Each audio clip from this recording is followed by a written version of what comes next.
a le ciel et la terre. Et Jésus dit à peu près la même chose de cette manière. Donc, c'est-à-dire que c'est pas un phénomène universel, l'astrologie. C'est un phénomène qui est terrestre, qui concerne notre humanité. Notre humanité a reçu cette programmation des puissances supérieures, pas forcément des dieux, mais enfin, en tout cas, on peut parler d'extraterrestres, si on veut, etc. Ce qu'on appelle le dessein intelligent. Est-ce qu'il y a eu une intelligence, un projet? Moi qui m'intéresse à la Constitution, au niveau politique, voilà, il y a un programme, une Constitution, un calendrier qui est mis en place pour l'humanité. Alors, il y a une première humanité primitive qui va recevoir cette formation. C'est-à-dire que la première humanité, il y a une première humanité, par exemple, c'est une humanité qui existe avant même que l'astrologie n'existe. C'est-à-dire que les dieux arrivent dans cette humanité et la retravaillent, ils la reformatent. Et ça a donné l'astrologie. Donc, vous êtes un peu dans une sorte d'astrologie primitive, on peut dire. Je la considère pratiquement comme une fonction physiologique. Oui.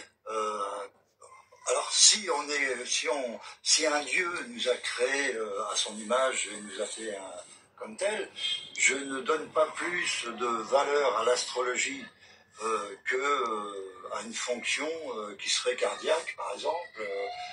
Voilà, c'est une richesse dingue. Le système cardiaque, lorsque vous le regardez, effectivement, il n'a pas pu se créer tout seul. Mais voilà, de la même manière, l'astrologie, effectivement, est une fonction oui, mais enfin, biologique. Un projet politique, il a une organisation, il a une hiérarchie. Ouais, mais le projet politique, je vous dis, il va falloir qu'il s'adapte. D'ailleurs, la configuration, c'est pas la configuration qui va lui donner son projet politique. C'est qu'est-ce que je vais proposer à cette Non, mais le projet politique, c'est l'astrologie elle-même qui est un projet politique. Ouais, mais si vous avez un aspect un sesqui carré, pas possible. J'utilise si vous avez un sesqui carré, pas possible.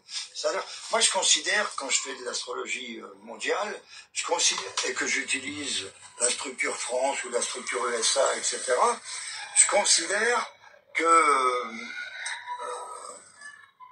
comment je pourrais dire ça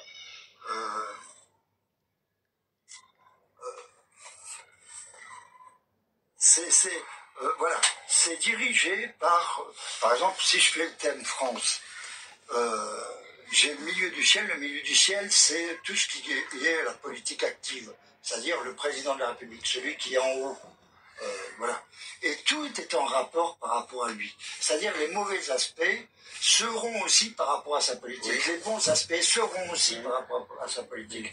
Il y a vraiment cette dimension active de la politique, comme il y a une direction subjective, avec les députés, etc., en 7, etc. C'est pour ça que j'utilise beaucoup les secteurs, quoi. Et j'ai vraiment des résultats en considérant justement tout ce qui est député, tout ce qui est loi, etc., en 7 et en mettant le truc actif en 10, quoi. Donc vous êtes très marqué, vous parlez des aspects, par exemple, vous parlez des aspects, vous parlez des maisons. Ouais. Ça, c'est des choses que les astrologues connaissent bien. Hein. Ouais, mais je retrouve ça dans mon système. Oui. Comme les phases. Les phases, je les ai trouvées aussi dans mon système. Elles sont tous les 15 mois à partir de l'entrée dans un cycle de 15 ans. Tous les 15 mois, les données du thème de radical, tous les 15 mois, auront fait 30 degrés. Voilà, tous les 15 mois, ils font 30 degrés. Et tous ces 30 degrés-là sont des phases. Alors, si il a parcouru, si le point vernal, par exemple, si on considère celui-là, s'il a parcouru 60 degrés, la phase qui s'ouvre, c'est une phase de sextile. S'il a parcouru 90 degrés, voilà. J'utilise les mêmes données qu'en astrologie traditionnelle, et pourtant on me refuse catégoriquement parce que j'utilise pas les transits. C'est dingue, quoi. C'est les transits. Il voit bien que ça ne marche pas, et voilà. Et ça fait un siècle que ça dure. Mais vous savez, moi je suis assez proche d'André Barbeau, André Barbeau, il ne s'intéressait pas non plus au transit. Son astrologie mondiale, c'est pas un moment de transit. Ou des grandes conjonctions, quoi. Oui, donc si vous voulez, moi... Ouais, mais enfin, ça reste de l'astronomie, quoi. On regarde encore le ciel. Alors qu'on a déjà une donnée, on a déjà une structure, elle est faite à notre naissance. Qu'est-ce qu'on a à continuer à regarder le ciel alors qu'on a les données du ciel qui nous concernent? Qu'est-ce qu'on va chercher que le ciel nous tombe sur Non, la mais tête? rester sur l'idée que l'individu... Non, je vous répète encore une fois. Vous savez, si on prend les travaux de Michel Gauquelin, vous savez que les travaux de Michel Gauquelin, ils correspondent à une astrologie très, très primaire. Il n'y a que le mouvement diurne. On ne regarde pas où se trouve la planète dans le zodiaque. Hein. Donc c'est une première astrologie, qui d'ailleurs est un peu celle que vous évoquez, c'est-à-dire qu'elle est marquée par la biologie, par les cycles, par la lune, etc. Donc c'est une humanité qui a été marquée par son environnement céleste.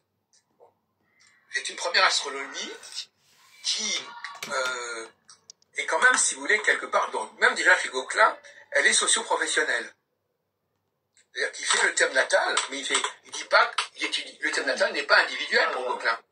C'est le thème c'est marqué que si on appartient à tel groupe professionnel, on est marqué par telle planète. Oui. Là, vous n'êtes même pas là-dessus, vous. Hein.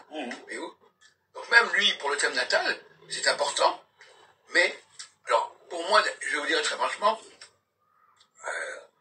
je pense que c'était une humanité qui attachait de l'importance. L'erreur de Gauquelin, c'est d'avoir cru que c'était natal. Alors justement, je voudrais parler un peu de cette question de la croyance natale. Enfin, à mon avis, moi je crois plutôt à l'astrologie horaire. D'ailleurs, je pense que les gens faisaient certaines choses à certains moments. Et que quand on était de tel groupe, on disait, voilà, il faut attendre que telle planète soit en train de se lever. Dans un premier temps, j'étais très attiré par l'astrologie horaire. Oui, mais à mon avis, c'est comme ça. L'astrologie est devenue natale. L'astrologie natale, c'est une sorte d'astromancie en réalité. La véritable astrologie, c'est l'astrologie horaire ou l'astrologie élective. L'astrologie élective, c'est-à-dire qu'on fait les choses à un moment donné parce qu'on pense que c'est le bon moment pour les faire. Encore faut-il trouver le bon moment. Oui, d'accord. Et justement, pour eux, c'est le moment où la planète du groupe en question culmine ou se lève à l'horizon, etc. C'est de l'astronomie. Et alors, ils ne connaissaient pas le mouvement des planètes, en dehors du mouvement diurne. Ils ne connaissaient pas la révolution des planètes. C'est une astrologie des maisons, et pas l'astrologie des signes. Et le moment de la naissance était un phénomène tout à fait... À mon avis, c'est une forme d'astromancie, la naissance. C'est beaucoup moins... Pour moi, il y a l'astromancie qui est liée au moment de la naissance. Il y a l'astrologie horaire. Alors, l'avantage de l'astrologie horaire, c'est qu'on n'a pas besoin de connaître l'heure de naissance. Et à une certaine époque, les gens ne connaissaient pas leur heure de naissance. L'astrologie élective, c'est pareil. Il suffisait de connaître... On dit, aujourd'hui, je vais faire quelque chose. J'attends que la planète arrive à tel moment. Il n'y a pas besoin de connaître l'heure de naissance. Donc, le grand défaut des gens qui intéressent au thème natal, c'est qu'il faut le connaître. Il faut connaître ce moment de la naissance. Et c'est quelque chose un peu anachronique, parce que ça n'était pas connu spécialement. Il y a beaucoup de travaux qui vont dans ce sens-là. Moi, je travaille beaucoup. Chaque fois que je fais un thème, j'essaie de rectifier l'heure de naissance, de la vérifier déjà, et de la rectifier dans... Oui, mais on ne peut pas... L'humanité, elle n'avait pas besoin... À mon avis, est-ce que c'est parce qu'on ne connaissait pas l'heure de naissance, qu'elle n'existait pas et qu'elle n'était pas facteur d'une dynamique particulière?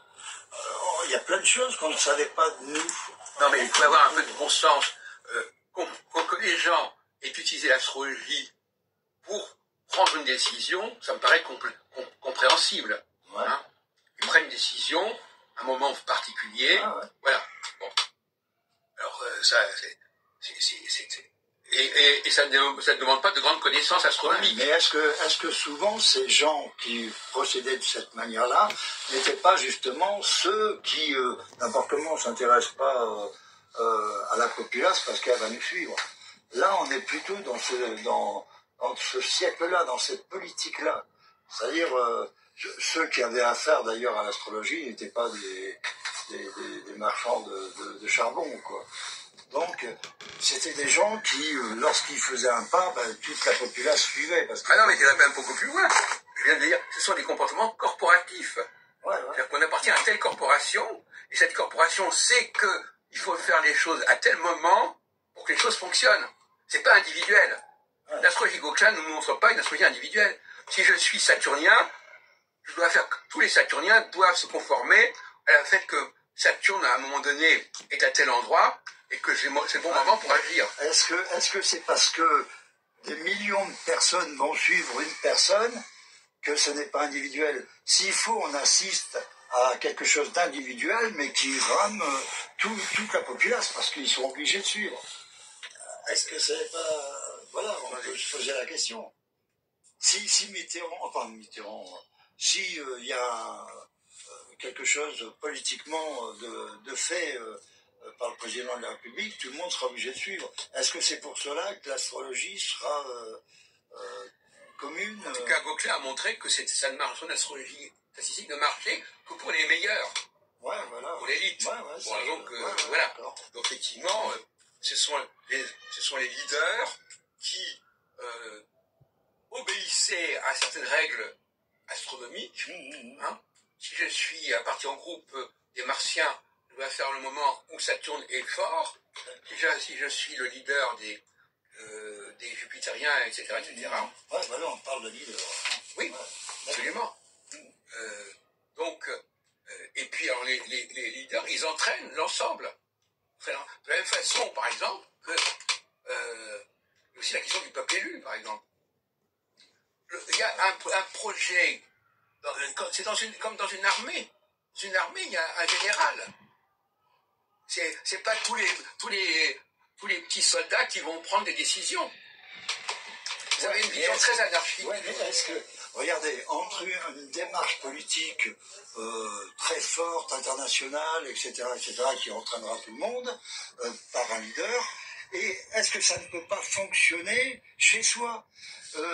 Il a une fonction, par exemple, je prends un exemple stupide, mais l'homme aura une fonction de chef de famille, comme dans l'univers politique, on aurait un homme politique qui serait au-dessus, la femme aurait telle fonction, et est-ce que ça ne fonctionne pas dans ce petit chez-soi, alors que quelque part ça fonctionne? Alors quand vous dites ça, c'est ce qu'on appelle l'alternance entre la gauche et la droite.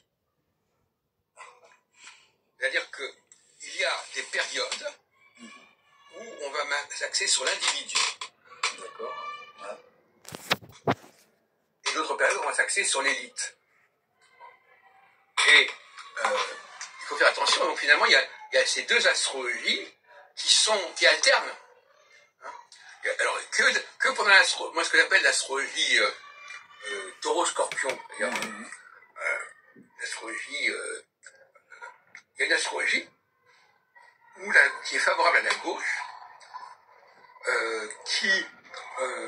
c'est un peu la lutte des classes, si vous voulez, de certaine manière, tout ça. Hein. Et ça favorable à la gauche. Et donc à ce moment-là, les gens voient les choses au niveau complètement individuel. On est égaux, les gens sont égaux. Voilà. Donc il y a une idéologie dans tout ça. Soit on pense que les gens sont égaux, on a une vision politique qu'on va mettre sur le compte de l'astrologie, donc, ou bien on pense au contraire qu'il y a une grande inégalité, et à ce moment-là, l'astrologie va nous parler de cette inégalité. Donc on voit bien que finalement, ces engagements politiques vont déterminer notre rapport à l'astrologie. La différence, c'est que moi, par exemple, je suis d'accord pour dire qu'il y a des périodes où on est dans l'égalité, où l'individualité est importante, et des périodes où ça n'est pas. Et donc la question qui se pose, mon cher Roger, c'est de savoir, est-ce que vous avez une certaine idée de l'alternance? Est-ce que vous avez une idée que les sociétés fonctionnent sur une certaine forme d'alternance? Et qu'est-ce qu'il y a comme alternance? Comme alternance, 7 ans et demi. Non mais, je parle du contenu. Alors là, oui, c'est certainement que ça peut favoriser les forces de gauche ou de droite, l'individu contre le collectif. Voilà. Alors ça, je suis d'accord avec vous. Dans le fond, je suis absolument contre. Mais à partir de là, il y a un rapport qui va se faire de façon individuelle à cette tendance. C'est-à-dire, soit je suis